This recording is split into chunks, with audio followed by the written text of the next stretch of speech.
Hello guys, welcome back, or welcome if you are new here. In today's video I am making some DIY home decor on a budget. So I'm going to be starting off by making some faux stone vases. I just love the look of them, and these are the vases that I'm going to be working with. So the first thing I need to do is just put one coat of chalk paint on all three. I'm using the Rust-Oleum, and I can't really tilt it because I've already taken the lid off, but I'm just going to be using a dry brush and popping one coat throughout all of them. And I just love the texture of this one. I think it makes it look really authentic, so I'm just going to go ahead and do the same thing to all three.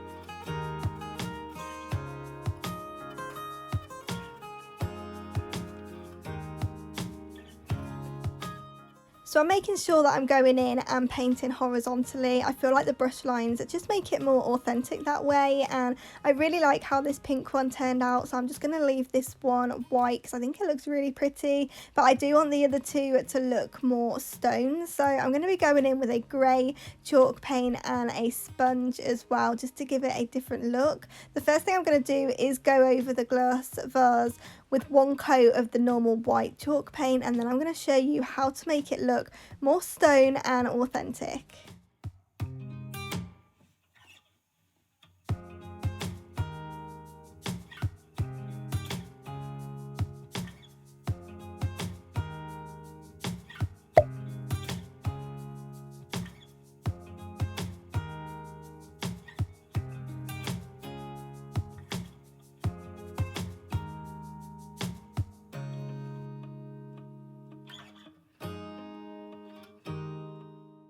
So all you need to do is dip the sponge in the grey and go to town. You can't really go wrong at this point. If you put a little bit too much grey on, or it goes just a bit too dark, you can just add in the white, which I'm going to do in a minute, and it honestly just transforms it into a gorgeous stone colour. And I think this looks so real when it's finished. It just looks so beautiful.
So I'm now going to go in and do the same with the glass vase, and the thing I love about doing these DIYs is you can literally change it up halfway through doing something, because with this one I was just going to start off by doing a sort of ombre look where it's dark at the bottom and then just goes white to the top, and then I wanted it to be a solid grey, so I took it all the way up and I just wanted the white at the top, and then I changed my mind again and wanted the whole thing to look stone. So you can honestly change your mind it as many times as you want during this process, because you can always fix it with the white if you put too much grey, or just go in with more grey if there's too much white. You honestly can just change it up as you go, which is what I really love to do because I'm so indecisive. So you'll need to wait until the end to see how this actually turned out, because I left it with the white top and then went in again a little bit later because I changed my mind. But wait until the end of the video and I will show you exactly how it turned out, and I just think it looks so good.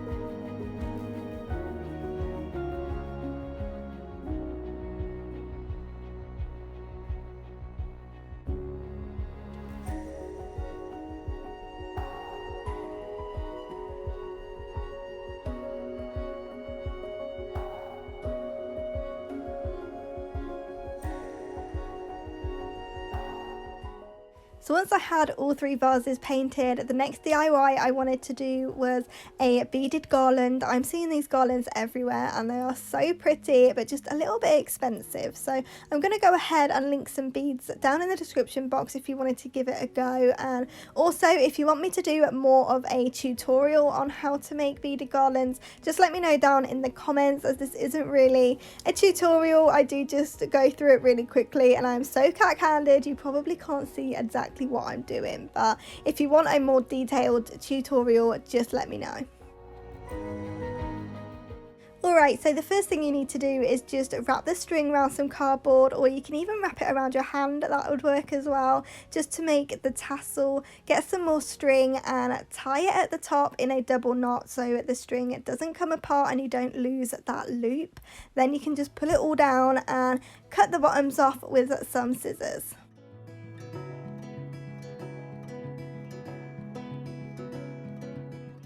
The next thing you want to do is just fold it over and do it so the knot is on the inside. Take some more string, hold it firm with your thumb, and you can just wrap it around, or you can tie it in a knot before wrapping it around. Either way it will work perfectly, and then you have a gorgeous little tassel.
So once I had both my tassels, I just popped them together and gave them a bit of a trim so they're the same size, or at least similar, and then it was time to start threading the beads. And first thing you want to do is thread one of the tassels. So just go ahead, pop the string through and double knot it so it doesn't come off, and then you can just leave that extra bit of string until the end, and I'll show you how you can hide that and get rid of it.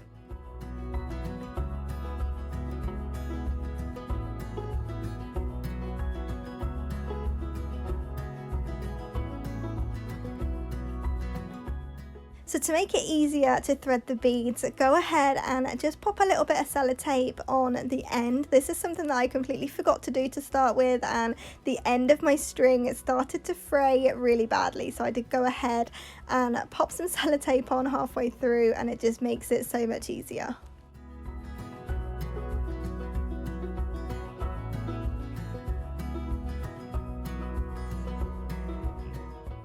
Okay, so once I'd finished doing all of the beads, it was time to just secure that tassel in place. So all you need to do is double knot it. I think I actually knotted it like 3 or 4 times just to make sure that it wasn't going anywhere. And then you can chop off the remaining string. If you do have just a little bit left, you can hide it by threading it back through the beads. That'll just secure it a little bit more and hide it at the same time.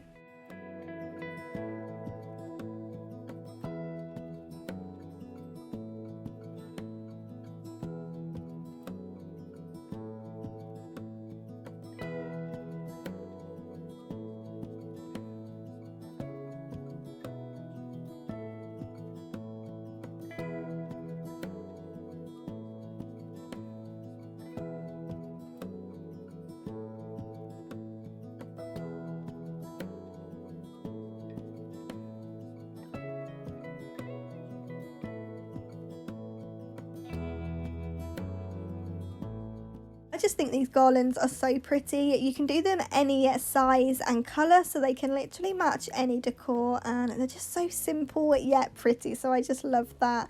The final DIY I want to do is a pedestal tray for my beaded garland to go on top of. So the first thing I've got is just a scrap piece of wood from the garage. It didn't cost me anything, and then I'm going to go in with the same beads and use those as the feet. So first thing you want to do is just sand it all down, make sure that it's nice and smooth, and go ahead and stick your feet on.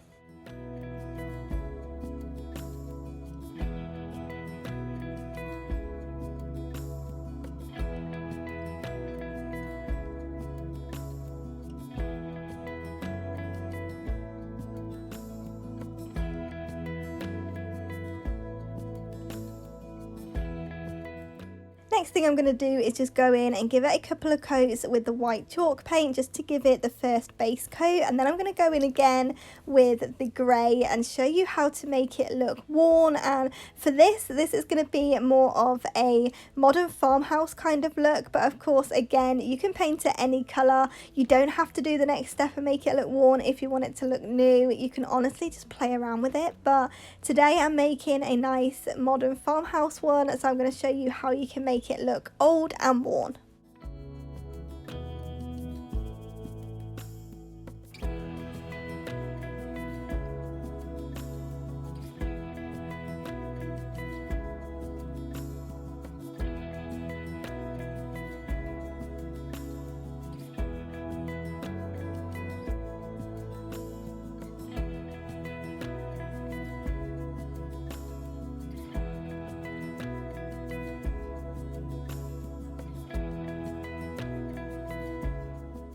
So once I had 2 coats of the white, I just let it dry, and then I'm going back in with the grey chalk paint and a sponge paintbrush, and I'm just going to go all around the outside ever so slightly, popping it on the corners and the sides, and then wiping it straight off with some kitchen roll just so the lines aren't too harsh.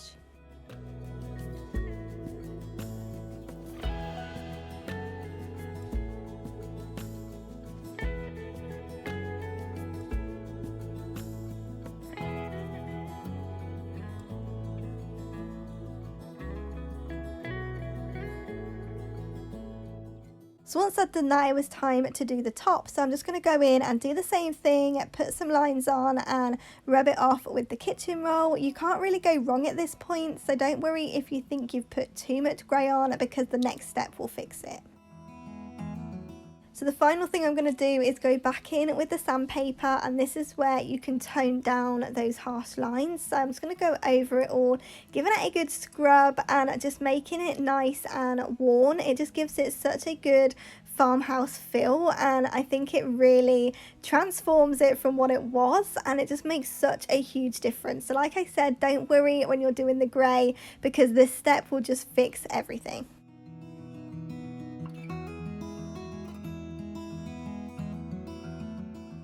So I think this pedestal tray is definitely my favourite DIY of the day. Let me know down in the comments what your favourite was, and if you would love to see more DIYs from me, just let me know. But I think everything turned out beautiful. Thank you so much for watching. I really hope I've given you some home decor ideas. Don't forget to subscribe, and I will see you guys back here in the next one.